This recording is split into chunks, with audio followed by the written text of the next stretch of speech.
ఆంధ్ర తెలంగాణ కేసులతో సుప్రీంకోర్టు కిటకిటలాడుతోంది. నిరంతరం ఇక్కడ కేసులే కనబడతా ఉన్నాయి. ఇక్కడ ఏదో ఒక లిటిగేషన్స్, ఏదో ఒక ఇష్యూస్. రాజ్యాంగబద్ధం అంటే రాజ్యాంగబద్ధంగానే ఉంటుంది, చట్టబద్ధం అంటే చట్టబద్ధంగానే ఉంటుంది. అదే సందర్భంలో చట్టబద్ధమైనటువంటి పోరాటం నడుస్తుంది, రాజ్యాంగబద్ధమైన పోరాటం నడుస్తుంది.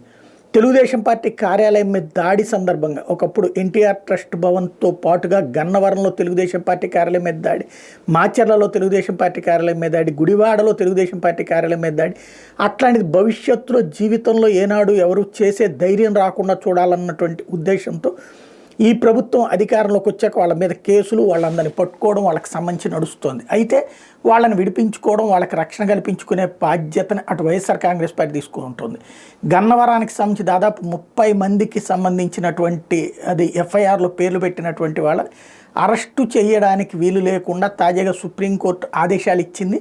వాళ్ళని అరెస్ట్ చేయొద్దని. వల్లభనేని వంశీని నమ్ముకున్నటువంటి వాళ్ళలో కొంతమంది ఇప్పటికే అరెస్ట్ అయ్యి జైల్లో ఉంటే మిగతా వాళ్ళని సుప్రీం దాకా తీసుకెళ్ళి ఆపుకోగలిగాడు.